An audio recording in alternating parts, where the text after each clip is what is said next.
अस्सलाम वालेकुम वरहमतुल्लाहि वबरकातुहू। उम्मीद करता हूँ कि आप सब लोग खैरियत से होंगे। होम्योपैथी की वीडियोस का ये सिलसिला जारी है और हम बाइपोलर के बारे में जो है वो बात कर रहे थे। हम देख रहे थे कि बाइपोलर की क्या इलामात हैं और किस तरह से कर सकते हैं। हम एक छोटी सी एक मिसाल लेते हैं कि एक पेशेंट जो था उसकी एज जो है वो 60 साल की थी, उम्र था, और वो आया और उसने ये तमाम चीज़ें बताई कि वो उसका घर के अंदर बिल्कुल ही और बिहेवियर है, बाहर और है। बाहर वो इमाम है मस्जिद का और वो कुरान करीम पढ़ाता है, उसका कम्युनिटी में एक रुतबा है, लेकिन घर के अंदर जो है वो बिल्कुल ही एक और किस्म का शख्स है। अपनी बीवी के दबाव के अंदर रहता है, उसके घर में कोई इतनी अहमियत नहीं है, ना ही तो वो काम करता है और ना ही वो हुकूमत से जो है वो उसको अलाउंस मिलता है, उसका घर का जो गुजारा चलता है। उसकी बीवी भी एक किस्म की खुद पसंदी नार्सिज्म की जो है वो पेशेंट है और बज़ाहिर उसको ये लगता है कि तमाम लोग जो हैं वो उससे जो है वो बरतर है और उसका बड़ा एक असर और रसूख है। तमाम लोगों के साथ हर वक्त वो फ़ोन पे रहती है और इस किस्म की तकालीफ हम बाद में जाके देखेंगे कि उसकी बीवी की क्या सूरत हाल है। तो बज़ाहिर वो शख्स जो था उसने अपनी ज़िंदगी जो है वो काफ़ी साल जो जवानी के बाहर गुजारे, उसकी बीवी जो थी वहाँ पे नहीं थी और उसके बच्चे जो थे वो बाहर आए। तो इस किस्म की वो तकलीफ़ का जो है वो शिकार रहा और पर्सनैलिटी डिसऑर्डर उसमें ये था कि वो बाहर जो चीज़ें करता था लेकिन घर के अंदर वो चीज़ें नहीं कर सकता था। बाहर वो लोगों को इस चीज़ की तरफ माइल करता कि आपको इस तरह ज़िंदगी गुजारनी चाहिए, इमाम की जो ड्यूटीज़ हैं वो देनी उसको, लोगों को कुरान पढ़ाना, लेकिन घर में और उसके रिलेटिव्स के साथ और दूसरों के साथ जब जिन लोगों का उसके साथ पाला पड़ा और जिन लोगों का उसकी बीवी के साथ पाला पड़ता था, चाहे वो रिलेटिव्स हैं या उनके रिश्तेदार हैं या उनकी बहुएं हैं या उनके दामाद हैं, तो उसका बिहेवियर बहुत ही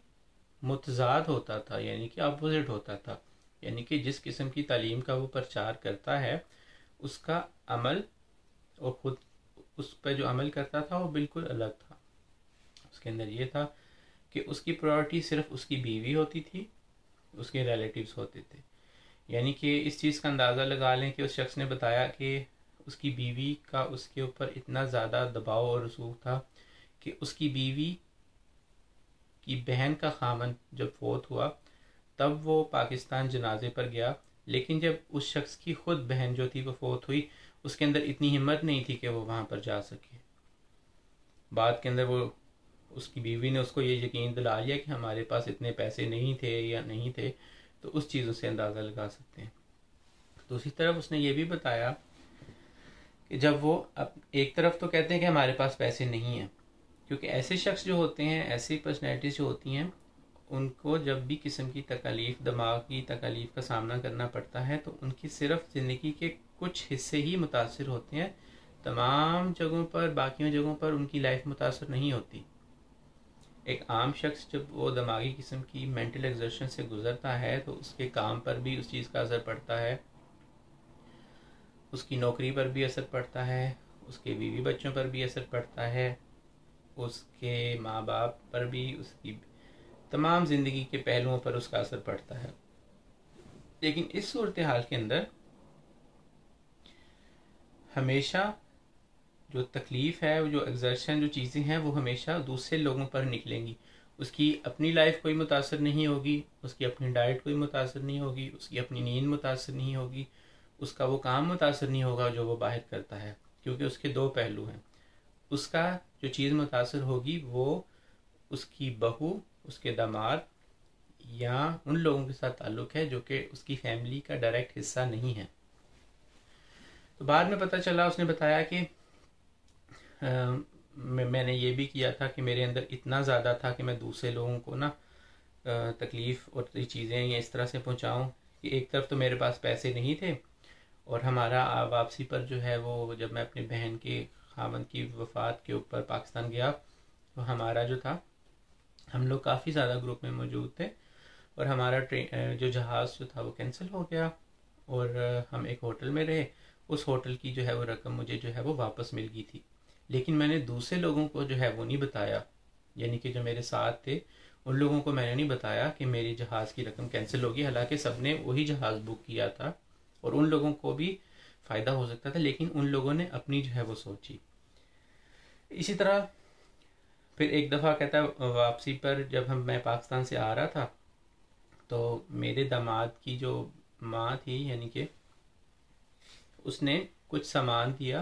कुछ बर्तन दिए कि ये मेरी बहू को दे देना, क्योंकि उसकी जो बहू थी उसने अपने सास को जो है वो गालिबन 7-8 साल से नहीं देखा था, और उसने प्यार से वो जो है वो तोहफा भेजा। लेकिन उस शख्स ने ऐसे किया, कहता मेरे घर में ऐसा माहौल था कि मैं जो हूँ वो चीज़ें तमाम वहाँ पे छोड़ आया पाकिस्तान, लेकिन वहाँ से आमों की जो है वो पेटियाँ ले आया, क्योंकि वो मेरी जो थी वो साली के लिए थी, और उन्होंने कुछ जो चीज़ें मंगवाई थी वो मैं ले आया। तो इस किस्म से उसने देखें कि एक जो रिलेटिव्स उनके थे करीबी, उनके साथ उसने ऐसा बर्ताव किया, और जो दूसरे थे उनके साथ वैसा बर्ताव करता था। फिर इसी तरह ही वो शख्स सबसे पहले आने वालों में से था, फिर उन्हें मुल्क आया, यहाँ पर आके उसने इस्टेब्लिश की, अपना किसी फैक्ट्री वगैरह में काम करता था, और उसने अपनी तमाम सालियों को जो है वो पाकिस्तान से यहाँ पर बैरून मुल्क जो है वो बुला लिया। और उस वक्त जो था वो इतना चेक एंड बैलेंस नहीं था, तो वो तमाम लोगों को जो था वो अपनी बीवियाँ एज अ पेपर्स के अंदर जो था वो अपनी बीवी बनाकर वो जो है वो लेकर आया यहाँ पर, और क्योंकि वो उसके रिलेटिव्स थे। और दूसरी तरफ जो था, जब उसने बाद में बताया कि जब मेरे एक दामाद ने अपनी माँ को, जो कि रिश्ते में उसकी गालमन भांजी लगती थी, सखी, उसको बुलाने के लिए कहा, तो उन लोगों ने तो हाथ खड़े कर दिए। ना तो उसके बेटे ने हामी भरी, जो कि काम करता था, कि वो अपने उसको दामाद की माँ को बुलाए, ना ही उन्होंने हामी भरी, और ना ही जो है वो उसकी बेटी ने भरी। तो इस तरह से अंदाज़ा लगाएं कि इक्वालिटी नहीं है किसी किस्म की ना। इसी तरह फिर डिस्क्रिमिनेशन करते थे बच्चों के अंदर। मिसाल के तौर पर घर के अंदर आम लेकर आए हैं, तो पता चला कि दूसरी बड़ी मेरी बेटी आ रही है, तो फ़ौरन जो आम पकड़े और बेड के नीचे जो थे वो रख दिए, कि वो लोग आएंगे तो उनको ये ना पता चले हम आम खा रहे हैं, तो तुम लोग ले जाना बाद में, जो भी उसके थे। तो इस तरह से करके ये भी करना, डिस्क्रिमिनेशन करना। एक दफ़ा कहते हैं कि मुझे बताया कि मेरी बीवी की मेंटली हालत ऐसी है, उस शख्स ने, कि एक दफ़ा कि मेरे दामाद ने और मेरी बहू ने मुझे एक तोहफ़ा दिया, एक मोबाइल की शक्ल में। पुराने वाला मोबाइल जो था, उन्होंने कहा कि ये हम रख लेते हैं, ये तुम ना बताना कि किसी ने हमें गिफ्ट दिया, वरना दूसरी बहन के बच्चे शायद ये मोबाइल मांग ले हमसे ना, तो ये हम जो है वो साइड पे करके रख लेते हैं। तो वो भी जो है उन्होंने साइड पे जो है वो करके रख लिया। इसी तरह जहाँ तक फिर ज़मीन के कहते हैं मसले आए या मसाइल आए, कि अक्सर पाकिस्तान के अंदर जो ज़मीनों के मसाइल होते हैं, तो एक तरफ तो वो लोग लड़ रहे हैं अपनी ज़मीनों के लिए कि जो उनका हक बनता है, और बड़ी ही बुरी तरह से लोगों के साथ वो ये कर रहे हैं लेन देन, कि भाई तुम ये ज़मीन भी आनी चाहिए, ये भी आनी चाहिए। लेकिन जो अपना हक है, जो उस औरत ने, उसने बताया कि मेरी बीवी ने खुद तो लड़ लड़ के दूसरे लोगों से जो हक बनता था वो ले लिया अपना, लेकिन जो अपना हक था वो अपने भाई को जो है वो दे दिया, जो कि अच्छा खासा कमाता है, बाहरी किसी बैरून मुल्क में रहता है, और तमाम ज़मीनें जो हैं उसके नाम कर दी। यानी कि उसको अपने भाई का फिक्र थी, तमाम लोगों से, रिश्तेदारों से किसी तरह ज़मीनें लेकर यहाँ से, और उसके पैसे वगैरह जो भी थे एडजस्टमेंट करके, वो तमाम चीज़ें जो है वो अपने ही रिश्तेदारों को, अपने ही भाइयों के जो है वो नाम कर दी आगे से। तो इस तरह से जो है वो घर के अंदर उनका जो है वो बहुत ही कम्प्लेक्स किस्म का माहौल था, यानी कि बराबरी नहीं थी। जो चीज़ें बाहर में नज़र आती थी वो चीज़ें घर में नहीं नज़र आती थी। तो मैंने उनसे पूछा कि आपका घर के अंदर किस तरह का बिहेवियर है, तो उन्होंने बताया कि बिहेवियर को घर में मैं सिर्फ जाता हूँ तो सबसे पहले जी बीवी को मजाक में करके अपनी बातों में लगाना। अमूमन बीवी को हाथ लगाना भी नहीं पसंद, हाथ लगाओ तो चिढ़ती है, और घर के अंदर खाना बनाना, सफाई करना, सामान लेके आना, ये सब काम जो है वो मैं करता हूँ। और अमूमन जो है वो मेरी बीवी एक कोने में लेटी रहती है सारा दिन, या तो वो टीवी देखती रहेगी, या उसको एक पैड लेके दिया, आईपैड, वो उसके ऊपर अखबार के प्रोग्राम देखती रहती है और टेलीफोन करती रहेगी सारा दिन और बड़ा ही आवाजाही का जो है वो इजहार करती है। तो इसी कश्मकश के अंदर कहता है कि कुछ दफ़ा मेरी आदत ऐसी बनती थी कि मैं कुछ ऐसी फोहश किस्म की वीडियोस भी इंटरनेट पर जो है वो देख लिया करता था। तो ये मेरी ज़िंदगी का एक मामूल है और अमूमन इस तरह की वीडियोस जो कि आम इंसान भी पसंद नहीं करता। तो इस किस्म की कहता है मेरी ज़िंदगी की सूरत हाल थी, बहुत ही कम्प्लेक्स किस्म का था। यानी कि दूसरे लोगों को दर्स देते देते बाहर वो रो पड़ता था, लेकिन घर के अंदर उसकी ये थी कि वो एक भी चीज़ पर जो है वो अमल नहीं करता था। लेकिन एक किस्म की कहता अजीब किस्म की थी, कहता बस मैंने ना अपने रिलीजन के मुताबिक जो है वो घर में भी ना इम्पोज करना है कि आप ये भी करो, ये भी करो, ये भी करो, ये भी करो, फलां भी करो, ये चीज़ भी करो। लेकिन जब वो चीज़ें अमल आनी थी, बाहर जाकर जब रिश्ते टूटने में आए, कहते मैंने अपने दामाद को गाली गलोच की, गंदी माँ बहन की गालियाँ निकाली बाहर जाकर और उसकी बहन के ऊपर और उसकी माँ के ऊपर गंदे इल्ज़ाम लगाए और बुरे तरीके से जो है वो रिश्ते जब ख़त्म हुए जो किए। लेकिन दूसरी तरफ वही जो रिश्ते थे जिन रिश्ते उन्होंने अपनी बीवी की बहनों की तरफ किए हुए थे, यानी कि सालियों के साथ अपने बच्चे जो ब्याहे थे, उनके साथ उनकी ज़िंदगी के अंदर कोई भी किस्म की जो है वो परेशानी उनको कभी नहीं आई। इस किस्म की सूरत हाल एक घर में बनी हुई है अजीब किस्म की, जिसके अंदर लोग अजीब किस्म की चीज़ों का शिकार हैं। इस किस्म की वो चीज़ों को लेकर आया और उसने बताया कि उसकी बीवी जब भी घर जाओ उसको पता नहीं हर वक्त होगा तुम कहाँ थे, तुम क्यों नहीं आए, तुम कहाँ चले गए थे। हर वक्त कहता है जब घर जाते सार ये था, अभी तक आए क्यों नहीं। मिसाल के तौर पे कहता है अगर मैं घर गाड़ी से बाहर गया हूँ 1 घंटा, तो मेरी बीवी के घर में फ़ोन आने शुरू हो जाते हैं, तुम आए नहीं, तुम कहाँ थे। यानी कि उस औरत ने अपनी लाइफ भी अजीरन बनाई हुई है और दूसरों की लाइफ भी अजीरन बनाई हुई थी। तो मैंने उससे पूछा कि आपके बच्चों के हालात अब क्या हैं। तो उन्होंने बताया कि हमारे किसी भी बच्चे के हालात ठीक नहीं है। 50% की डिवोर्स हो चुकी हुई है, सेपरेशन हो चुकी हैं और बाकी यहाँ तो घर नहीं रहते और जो रहते हैं वो मेंटली तौर पर डिस्टर्ब है और एक ही शहर में 15 मिनट के फासला होने पर भी वो कभी हमारे घर में नहीं आए। और उनकी जो बहुएं हैं वो जब हमारे घर में रहती थी और हमारे साथ इस तरह का बर्ताव रखती थी कि वो गंदी किस्म की गालियाँ निकाला करती थी मेरी अपनी सास को, यानी कि मेरी बीवी को। और वो निकालना मुझे नहीं पता कि उस वक़्त उनकी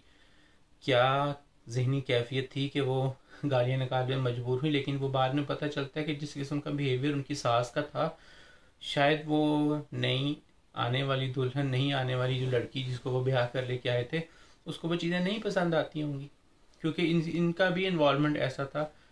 कि नई शादी अपने बेटे की शादी हुई और 1-2 दिन के अंदर ही बगैर इजाज़त लिए कहता मेरी बीवी भी उनके कमरे में जा रही है, मैं भी उनके कमरे में जा रहा हूँ, ये आपका बिहेवियर कैसा था।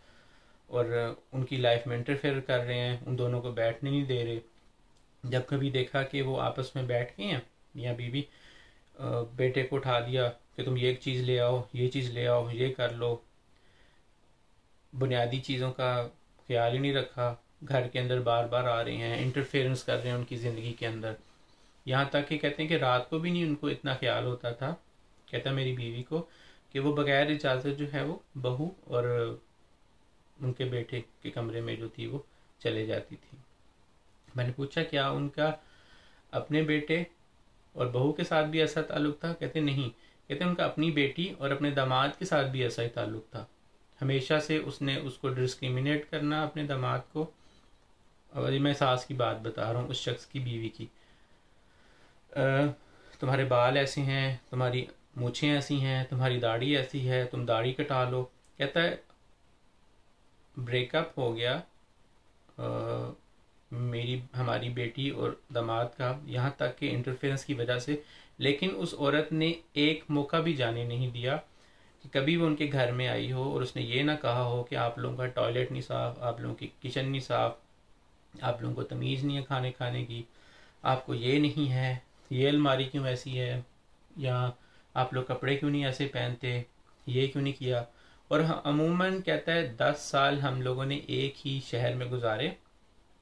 जिनके साथ जो है अब उनकी बेटी की अलहदगी हो चुकी हुई है जिस शख्स से, और हम एक दफ़ा भी उनके घर जो है वो इजाज़त लेकर नहीं गए। इस चीज़ से अंदाज़ा लगा लें कि उन्होंने अपनी ज़िंदगी तो ख़राब की और दूसरे लोगों की भी ज़िंदगी जो ख़राब कर ली। कहते हम लोगों का ये इतना बुरा बिहेवियर था कि एक दफ़ा भी हम उनके घर इजाज़त लेके नहीं गए, और जब एक दफ़ा आखिर में मसले मसाइल ख़राब हुए तो कहता मेरे दामाद ने कहा कि आपको नहीं पता चलता कि आपकी बीवी यानी कि मेरी सास इस तरह से बिहेव करती है। तो मैंने कहा आपका जवाब क्या था? कहता मैं खामोश था, मैं कुछ बोल ही नहीं सकता था, और वही चीज़ें जो मुझे पता थी मैंने उनको अपने दामाद को ये कह दिया, चलें आज अब हमें पता चल गया ना, अब हम नहीं करेंगे। तो मैंने कहा कि ये बिल्कुल बचगाना सा बिहेवियर है, आपको वो चीज़ें शुरू से पता है कि आपकी बीवी इस तरह का बर्ताव करती है, तो कभी आपने रोका नहीं? कहते नहीं, मुझे तो बस उसके खाने की और उसके पीने की ही होती है। और मैं क्या, आपके बीवी बच्चे और घर में माहौल कैसा है और किस तरह से? कहता है मैं घर में खाना बनाता हूँ, घर की सफाई करता हूँ, अपनी बीवी के बाल रंगता हूँ, अपनी बीवी को कपड़े इस्त्री करके देता हूँ, अपने बीवी के नाखून काटता हूँ, अपने बीवी को कंघी करता हूँ, उसके सर में तेल लगाता हूँ, और वो तमाम काम करता हूँ जो कि एक मर्द को शायद करने चाहिए, लेकिन इस हद तक नहीं करने चाहिए कि उसकी घर में कोई इज्जत ही ना रहे। और इस तरह से कर किस्म की जो है बिहेवियर। और कहते हैं आपकी बीवी का क्या बिहेवियर है? कहते वो बहुत ही झूठ बोलती है, यानी कि खुद से उसने चीज़ों को कहना, खुद उसने अपने दामाद के ऊपर इल्ज़ाम लगाए, अपनी और दामाद की माँ के ऊपर भी इल्ज़ाम लगाए, और बाद में कहती है कि मैं तो कुरान करीम पे हाथ रख कर ही कह सकती हूँ कि मैंने ये तमाम चीज़ें जो ने वो नहीं की। अब खुद सोच लें कि इस किस्म की एनवायरनमेंट एक शख्स के जहन, एक कोई लोग गुजर रहे हैं उनकी ज़िंदगी के अंदर से, कितनी मुतासर कर सकती है। और अमूमन ऐसी चीज़ें कहते हैं हमारे दूसरे ख़ानदान वालों को भी पता है, और जब उनके दूसरे ख़ानदान वालों को कहते हैं, जब हम बात करें आपकी बेटे और बेटियों से तो क्या कहते हैं? कहते हैं वो आगे से ना हंस देते हैं ऐसे, हाँ हाँ अम्मी तो हमारी ऐसी, अम्मी को बस ना ब्लड प्रेशर है।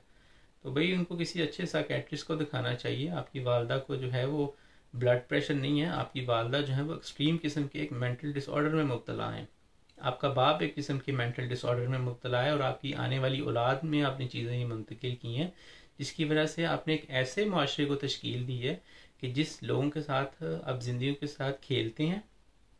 और फिर ऐसे लोगों को बात करने का ढंग बहुत आता है, और माशरे के अंदर उनकी बड़ी एक रेपुटेशन होती है बाहर, और वो ऐसे लोगों को जलील करते हैं कि आप लोग सोच भी नहीं सकते। तो इस तरह से उनकी पर्सनैलिटी आई। एक तो ये चीज़ें थी जो उनकी मेंटली और साइकोलॉजिकल हेल्थ को मुतासर करती थी, उसके लिए जो है वो बूफो, कोनियम और अश्वगंधा जो है वो दवाई दी थी। अश्वगंधा उनकी असाबी मसल्स के लिए दवाई है, बूफो उनकी मैस्टरबेशन और उनकी टेंडेंसी के लिए, जो वो पॉर्न की वीडियोस देखते थे, वो दवाई थी। इसी तरह ही जो कोनियम है वो भी उनकी एक्सट्रीम बिहेवियर जो वो डिस्क्रिमिनेट करते हैं उसके लिए दवाई थी, और दूसरी ऐसी पॉर्न की वीडियोस, ऐसी फोर्स वीडियो जो वो देखते हैं इंटरनेट के ऊपर, उनके लिए वो दवाई थी। तो ये दवाइयाँ उन्होंने इस्तेमाल की, इवन कि उनकी एज 60-70 है, वो स्टिल जो थे वो उनके जहन के अंदर वैसे ही गंदे ख्यालात आते थे जैसे एक यंगस्टर जो है वो इस किस्म की चीज़ों में पड़ता है, और आते थे। और मैंने पूछा कि आपकी वाइफ की फ़िज़िकल हालत कैसी है? उन्होंने बताया कि वो बहुत ज़्यादा, उनका जिस्म चबी हो चुका हुआ है, और उनको लिकोरिया की शिकायत है, और शायद पास्ट के अंदर भी उनका कोई ऐसा मैरिटल अफेयर रहा था किसी के साथ जब वो वहाँ पे थी, और कहता है इस किस्म की चीज़ों की जो शिकायत थी। और मैंने कहा कि आपके जो बच्चे हैं आगे से, उनके कहते हैं उनके भी शादी से पहले